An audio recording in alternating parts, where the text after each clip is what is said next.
Hello everyone, চলছে Microsoft Excel series এবং আমি এফএস তাহমিনা আছি আপনাদের সাথে।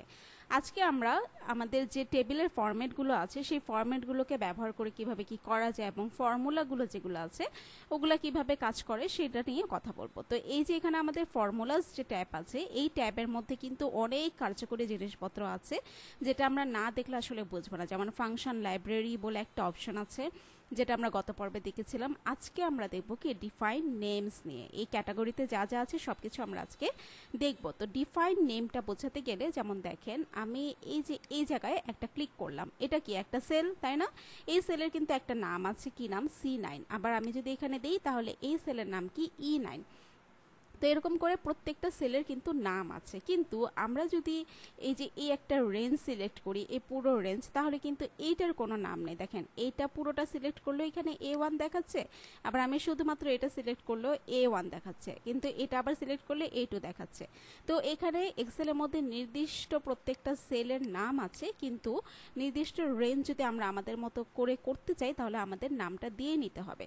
তো এই জন্য আমরা কি করব, এই যে আমি ধরেন এই পুরোটা সিলেক্ট করে নিলাম, বা এইটা সিলেক্ট করে নিলাম। সিলেক্ট করার পর আমি এখান থেকে ডিফাইন নেমে চলে যাব। ডিফাইন নেমে আসার পর দেখেন, এটা যেহেতু হেডিংটা ম্যাথমেটিক্স আছে তাই অটোমেটিক ম্যাথমেটিক্স নিয়ে নিয়েছে। আমরা যদি অন্য কোনো নাম দিতে চাই তাহলে কিন্তু দিতে পারি, এবং এখানে যে রেঞ্জটা আছে সেই রেঞ্জটাও কিন্তু নিয়ে নিয়েছে। এখন আমি এখানে দিয়ে দিলাম ওকে।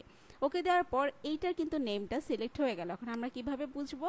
এখানে এসে আমরা ধরেন ইকুয়াল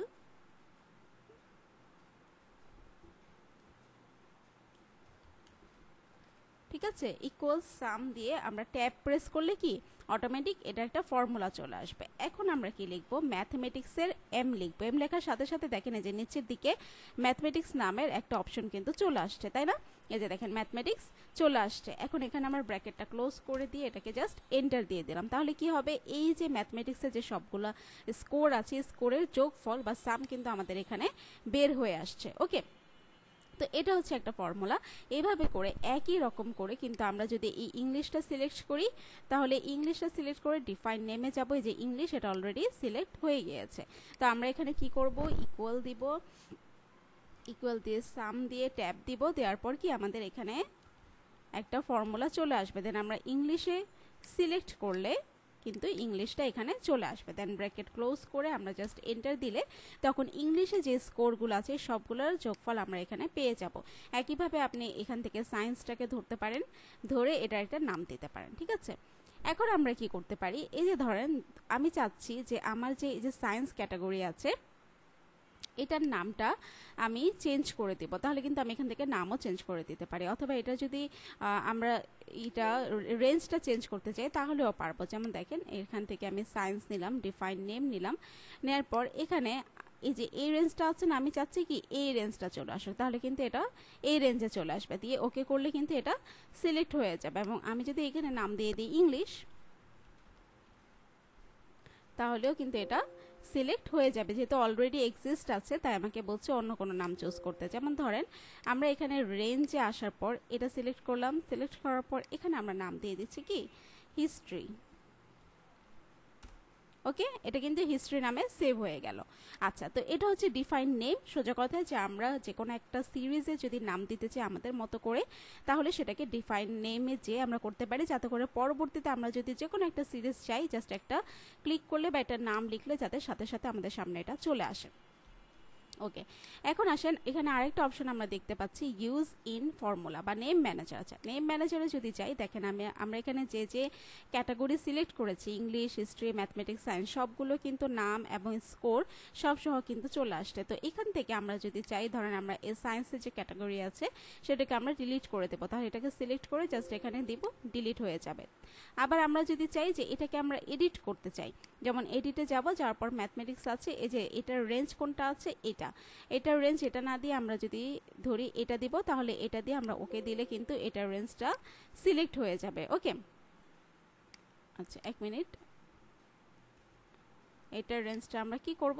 এটা দিয়ে দিব। ওকে, তাহলে এটা সিলেক্ট হয়ে গেল। ম্যাথমেটিক্স ঠিকই আছে কিন্তু নাম্বারগুলো কোনটার আসছে? 8-এর আসছে, এরকম করে। তো আবার যদি চাই যে আমরা নতুন একটা রেঞ্জ এখানে দিব, তাহলে কিন্তু আমরা এই যে এখান থেকে যে নেমটা আছে, বা আগে আমরা রেঞ্জটা সিলেক্ট করে নেই, রেঞ্জটা আমরা এটা সিলেক্ট করে নিলাম, এটার নেমটা আমরা দিয়ে দিলাম নেম দিয়ে আমরা এখানে ওকে করলে কিন্তু এটা আলাদা একটা সেকশন হিসেবে বা আলাদা একটা নেম হিসেবে কিন্তু এখানে চলে আসছে। ওকে, তো এটা হচ্ছে নেম ম্যানেজারের কাজ।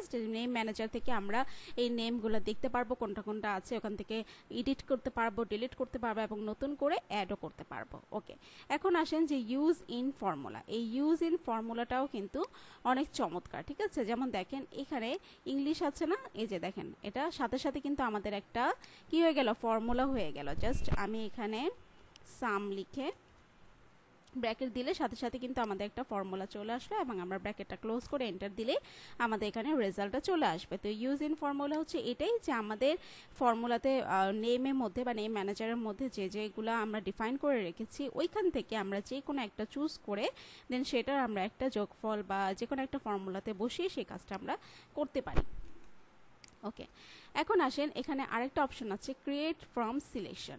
তো এটা জানার জন্য আমরা কি করব, ধরেন এখানে এসে আমি সবগুলোকে ডিলিট করে দিচ্ছি, ঠিক আছে। নেম ম্যানেজারে আমরা কিছু রাখবো না, আমরা সবকিছু ডিলিট করে দিলাম। এখন আসেন ক্রিয়েট ফ্রম সিলেকশন। এখন এই যে ক্রিয়েট ফ্রম সিলেকশনটা কি, ধরেন আমরা এই পুরো টেবিলটাকে সিলেক্ট করলাম, সিলেক্ট করার পর ক্রিয়েট ফ্রম সিলেকশনে দেওয়ার পর এখন বলছে যে আমি যে সিলেকশনটা করব এটা কোন অনুযায়ী হবে, টপ রো নাকি লেফট কলাম নাকি বটম রো নাকি রাইট কলাম। দু একটা বলছিল আপনারা বুঝে যাবেন। যেমন টপ রো বলতে এই যে এই রোটার কথা বলছে, টপের মধ্যে যে রোটা আছে যেমন স্টুডেন্ট নেম, ম্যাথমেটিক্স, ইংলিশ, যেমন স্টুডেন্ট নেমের একটা হচ্ছে এটা হচ্ছে নেম থাকবে মেইন টাইটেল এবং এটার আন্ডারে এই পয়েন্টগুলো থাকবে। একইভাবে mathematics, English, science, history, art. Okay, তো আমরা এটাই দিচ্ছি আপাতত টপ রো। তো টপ রো দেওয়ার পর এখন এখানে যেমন দেখেন যে নেম ম্যানেজারে যদি যাই আমাদের সবকিছু ডিলিট করা হয়েছিল না, কিন্তু দেখেন এখানে আবার সবগুলো চলে আসছে। কারণ কি এখানে যে art, English, history, mathematics, science, student name সব কিছু কিন্তু এই নাম অনুযায়ী আসছে। ওকে, আবার ধরেন আমরা এটাকে ডিলিট করে দিচ্ছি, ডিলিট করে আবার আরেকভাবে দেখাচ্ছি আপনাকে। যেমন এখানে আমি পুরোটা সিলেক্ট করে নিচ্ছি, ক্রিয়েট ফ্রম সিলেকশন। এখন আমরা বলছি কি লেফট কলাম থেকে হোক, অর্থাৎ আমি নাম ধরে ধরে, যেমন আমি যদি চাই ববের হচ্ছে সবগুলো কি, তাহলে বব লিখলে যাতে আমাদের এই সবগুলো যে প্যারামিটারগুলো আছে বা নাম্বার স্কোরগুলো আছে সেগুলো চলে আসে। তো এখান থেকে আমি জাস্ট ওকেতে দিয়ে দিচ্ছি। এখন দেখেন নেম ম্যানেজারে যাওয়ার পর কি দেখেন সব কিছু কিন্তু এই নাম অনুযায়ী আসছে, তাই না। তো এটা হচ্ছে নিয়ম যে আপনারা যেভাবে করে হচ্ছে ফর্মুলাগুলো ইউজ করতে পারেন, এটা খুব সহজ আর কি, আমাদের কাজগুলোকে অনেক বেশি ইজি করে দেয় এই আমাদের ডিফাইন নেম সেকশনটা যদি আমরা ইউজ করি। তো আশা করছি আজকের ক্লাসটি বুঝতে পেরেছেন। যদি কোনো ধরনের কোনো প্রবলেম থাকে অবশ্যই আমাদের চ্যানেলে কমেন্ট করবেন অথবা আমাদের গ্রুপে পোস্ট করবেন। সবাই ভালো থাকেন, দেখা হবে পরের ভিডিওতে। আল্লাহ হাফেজ।